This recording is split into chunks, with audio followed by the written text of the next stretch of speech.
तो भाई ये देखो, जनरल प्लेन मोशन में मेथड ऑफ रिलेटिव मोशन बहुत इंपॉर्टेंट है। ये एक लेडर थी ए बी, ये वाली इनिशियली, और ये फॉल हो रही है, तो ये पॉइंट मान लो यहाँ आ गया और ये यहाँ चली गया। तो इसके मोशन को देखने का एक तरीका होता है रिलेटिव मोशन अप्रोच। ये कैसे देखते हैं, देखो, जो बी पॉइंट है यहाँ आया और ए पॉइंट यहाँ गया, तो हम ये मान सकते हैं कि जो वेलोसिटी ऑफ बी है वो वी ए प्लस ए यहाँ गया, उसके बाद ए के अबाउट रोटेट होगी बॉडी ऐसे। तो वेलोसिटी और जो वी बी है नीचे को है, हमें पता है वी ए जो है आगे को है, तो ये क्या हो जाएगी, वेक्टर से दिख रहा होगा V B minus V A, यानी कि V B with respect to A. तो V B equal to V A plus V B with respect to A. जैसे ये वेक्टर प्लस ये वेक्टर इक्वल टू ये वेक्टर दिख रहा है इसमें हमें वेक्टर डायग्राम में। तो velocity of B equal to velocity of A plus velocity of B with respect to A. इसका एक्चुअल रियलाइजेशन ये है कि ये लेडर जो है, इसमें बी की वेलोसिटी को हम कैसे अज्यूम कर सकते हैं, वी ए प्लस फिर उसके अबाउट ऐसे रोटेट हो रही है लेडर, है ना।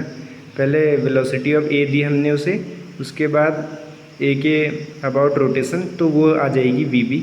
तो ये है रियलाइजेशन। वी ए मतलब वी ए हो गया, V B with respect to A मतलब वेलोसिटी ऑफ पॉइंट बी, अगर वो ए के अबाउट रोटेट हो रहा होता पॉइंट ए के अबाउट, तो इसी इक्वेशन को डिफ्रेंशिएट कर दिया हमने, तो एक्सीलरेशन आ गया। और यहाँ पे F B with respect to A, इसका मतलब acceleration of point B if the body was considered rotating about A. तो ये हो गया, मतलब कि कोई भी एक अगर गिवन बॉडी है उसमें एक पॉइंट का हमें एक्सीलरेशन पता होगा अगर ऑलरेडी, तो दूसरे पॉइंट के एक्सीलरेशन तक हम पहुँच सकते हैं रोटेशन की अप्रोच लगा के। मतलब अगर वो बॉडी ए पॉइंट के अबाउट रोटेट हो रही होती तो बी का एक्सीलरेशन क्या होता है, यह है रिलेटिव टर्म, और उसमें जोड़ देंगे हम ये वाला एक्सीलरेशन जो कि किसी एक पॉइंट का हमें पता होगा। अब एक क्वेश्चन लेते हैं, ये वाला देखो, यह है फिर से आ गया, rolling without slipping motion given है, और ये सरफेस है यहाँ पे फिक्स वाली ऐसे, ये है,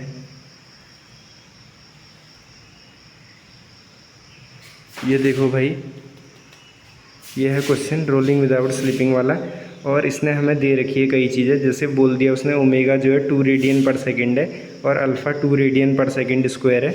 और उसने दे रखा है क्वेश्चन में कि रोलिंग विदाउट स्लिपिंग मोशन है, तो एफ ए बताना है, ए पॉइंट का एक्सेलरेशन जो कि हॉरिजॉन्टली है forward to the point G. तो for rolling without slipping motion we know that F G equal to R alpha. ये याद रखना कि रोलिंग विदाउट स्लिपिंग मोशन अगर गिवन है तो एफ जी जो होगा सेंटर पॉइंट का वो आर अल्फ़ा हो जाएगा आई कैप डायरेक्शन में आगे की ओर, और वेलोसिटी हो जाएगी आई कैप डायरेक्शन में आर ओमेगा, है ना। तो अब हमने ए पॉइंट पर लगाया F A equal to F G plus F A with respect to G. हाँ, एफ ए निकालना है तो हमने ये लगाई equation F A equal to F G plus F A with respect to G. तो ये कैंसिल होते हुए दिखनी चाहिए जी से जी, तो ए बचेगा। ये मैंने पहले ही बताया था रिलेटिव वाले में।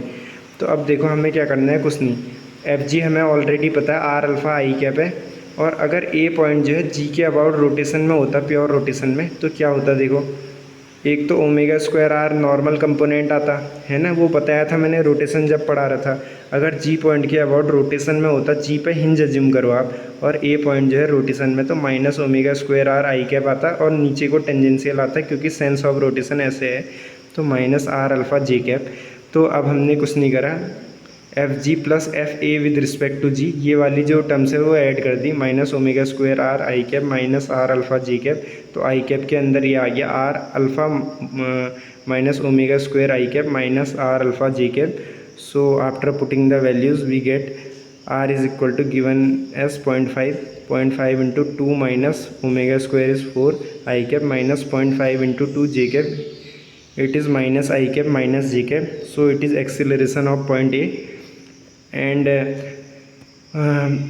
you may think that we can also do it like this, that this is the eye center is this and A point is this. So many students may think that why we go for G point, we could connect I with A and calculate the acceleration of A as f I plus f a with respect to I, but this approach is not right because fi is the acceleration of eye center and it is not equal to 0. It is not equal to 0, we know, because eye center is a point at which velocity is 0 at a given instant of time. After some time eye center may shift forward, so velocity at that point may not be 0 at other instant, so acceleration is there. So this approach would be not right here. We can apply this approach only, so that is why we can't use like you say we take omega square r as this and r alpha as this approach will be wrong. For acceleration don't go for eye center approach. For velocity you can go for it, it will be very easy, but for acceleration you go with center, acceleration of center, and then relative to center you assume rotation and then calculate the acceleration like this a point may had been at some angle, then you would have not done anything, but you should have taken the geometry and solve the question, and normal component would be there like that and tangential would be this, so resolution of forces would have been there. So according to the given condition you can solve the question, but don't go for eye center approach when acceleration question is there. If velocity question is given, eye center approach is best, but for acceleration approach you can go for method of relative motion. This is very important. And for velocity you take eye center approach, method of relative motion you go for acceleration approach, means for acceleration calculation you go for method of relative motion approach, it would be best. Thank you. So this is very important question, and it was the concept behind the scene what is going on, it is that. So I hope you would have understood it well. Thank you friends.